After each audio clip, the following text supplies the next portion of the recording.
Well, Mark. Well, that music is very, very relevant today. It is. It just makes you sit back and it makes you laugh straight away. I mean, we are talking about the US of A, aren't we, sir? Yeah, the lamestream, dinosaur American fake news media. Yeah, they're on form again. Well, in terms of on form, you mean they're not getting it right again? No, I mean, they've sunken to an absolute new low. Oh, God. Please tell me. And it's got to be to do with Trump. Go ahead. Oh, of course. Well, if you listen to the media in America, Trump is literally going to kill everybody if he's not voted in as president. Apparently, there's going to be a bloodbath. A bloodbath. Yes. And are they quoting him as saying there's going to be a bloodbath out of context? They're quoting him, and they're massively out of context, yeah. He was actually talking about the economy and specifically the car industry, because Mexico have took a lot of that and they're selling a lot of cars, but it's all set up by China. So Trump's saying he's going to put a 100% tariff on cars coming from Mexico. That'll stop that. And he said, if I'm not elected, it's just going to be a bloodbath. It's going to be worse than just this. So it was a figure of speech. He didn't mean he was going to go and kill everybody. No, it's he didn't just, get elected. No, it's not his style. They've got to do something about Biden, because Biden is just killing it for all those people over there. I feel for them. I feel very, very strongly. I mean, you know, I'm a dual national. I was born there, and I feel for those people. I know what they must be going through. And isn't it strange that we saw Barack Obama at number 10 Downing Street? Very strange, and no one's really coming out to say why, and everybody on Twitter wants to know. Well, I don't want to detract from the story, but I looked and I thought, what the hell is he doing over here?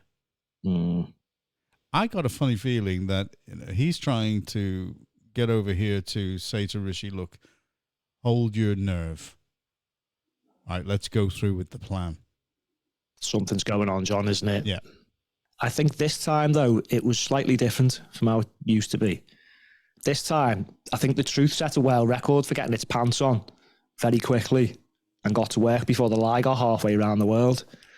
And I think that's thanks to the fact that we're all back on Twitter, to be honest, John, because it just got exposed very quickly. What is it exactly that they were accusing him of saying that, you know, there's going to be real trouble? A bloodbath? They just quoted, there's going to be a bloodbath. So you know what they mean by that? There's going to be a bloodbath if he doesn't get elected. That's not what he was talking about. He was talking about the economy and the car industry. But it's very strange because I know some of the American media are actually still now pushing this, and Joe Biden. But when you look at it, you've got the likes of the Young Turks.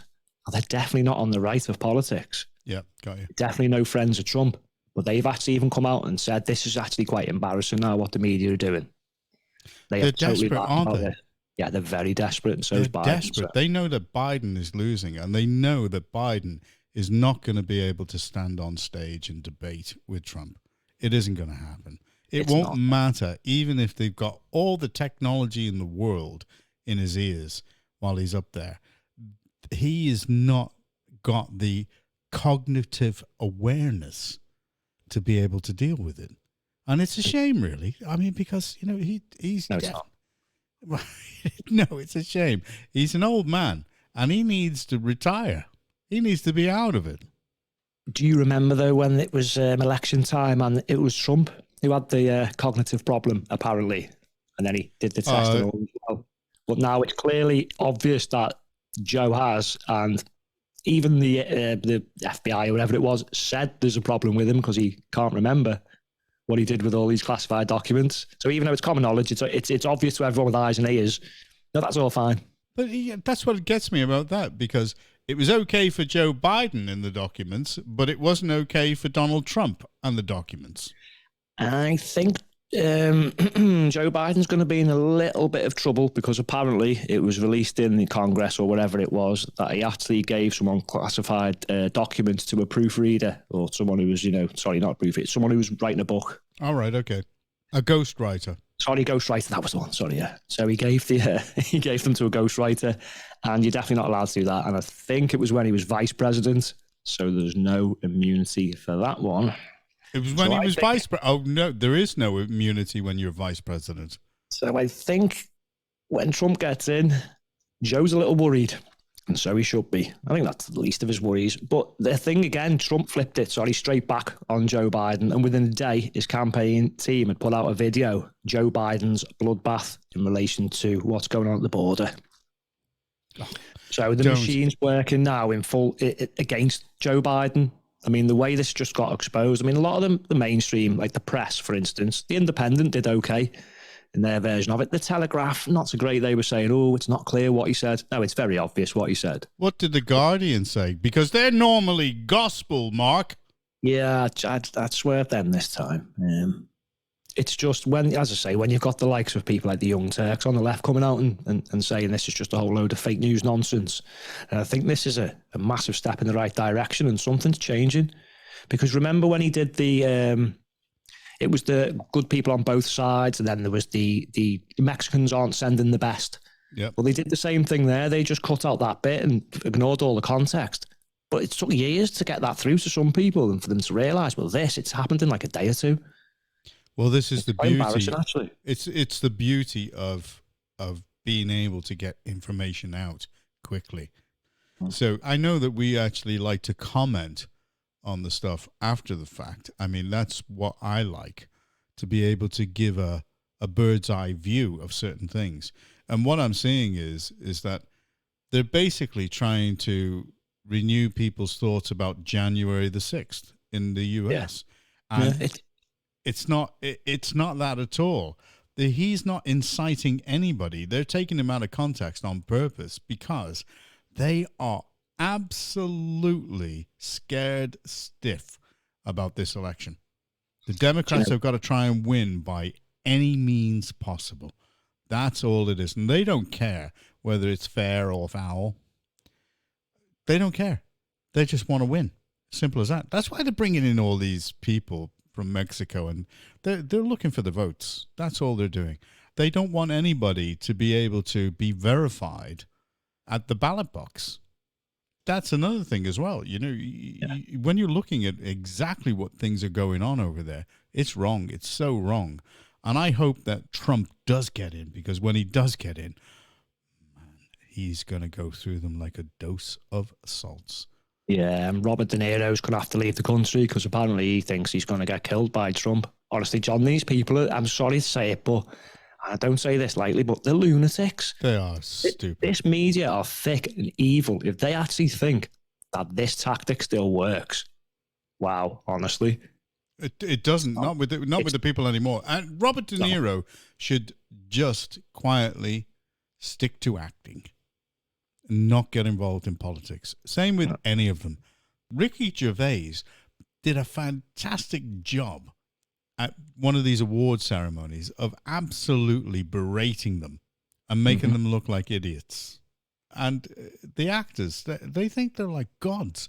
Yes, they are treated very, very well by the public because they do a good job. But they're only as good as the screenwriters.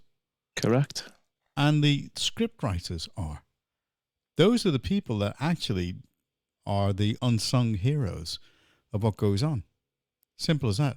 And you can't have it without the great directors and great producers, because that's what makes it. And in the end, it is the editors. It's the whole thing put together. The actors are just the front end, and they're to a penny. You can get another actor from somewhere else. I mean, we've got a new Bond. Have you seen that? No. Sure. I'm going to have a guess. He's not white. Oh, he is white. Oh, he is. I was actually going to say she's I'm not not white. going to say anything because I thought it was going to be a woman, actually, but no. I want to comment on him in the next podcast. Oh, right. So they haven't bended to the woke agenda then, because it was looking like you mean bent? Yeah, sorry, that's the one. They haven't bent to the woke agenda, have they? Because apparently it was going to be a bended. Yeah, what am I on? Oh, he's British. This guy is British. Yeah, because apparently it was going to be white. A woman who wasn't white. I'm thinking, okay, how are they going to pass a woman who's not white as the English James Bond. But yeah, anyway. There you go. So that's it. Sorry, I was taking everything off tangent there. So as it is, we're hoping and we're praying to a Christian God that Trump gets in. It's looking good. I'm going to be lighting candles in every kind of Christian church there is. I'll be going to the Catholic Church and saying to all the nuns, just say, pray for Trump, please. Pray for Trump. Right? And wish eternal damnation on the parliamentary system in this country. Light a candle for damnation.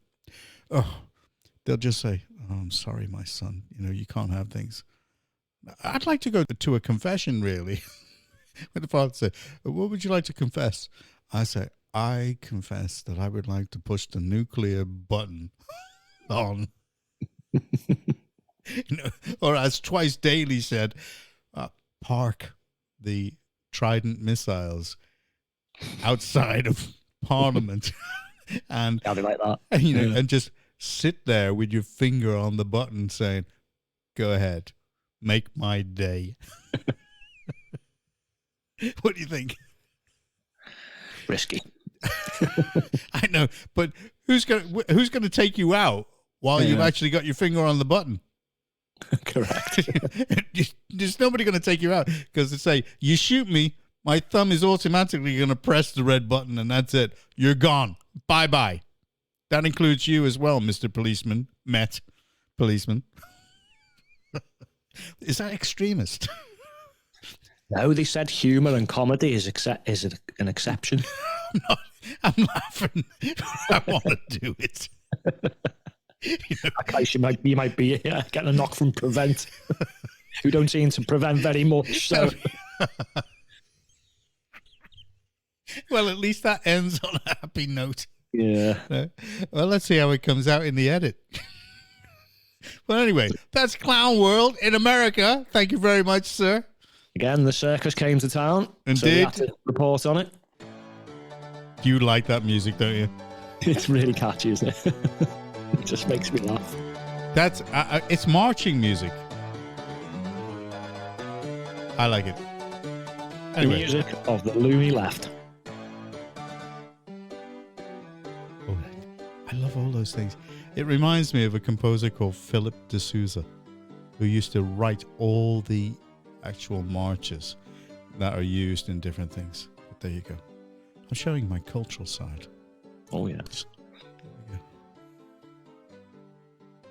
Anyway, we'll say good night to you, sir. Take care. Bye for now.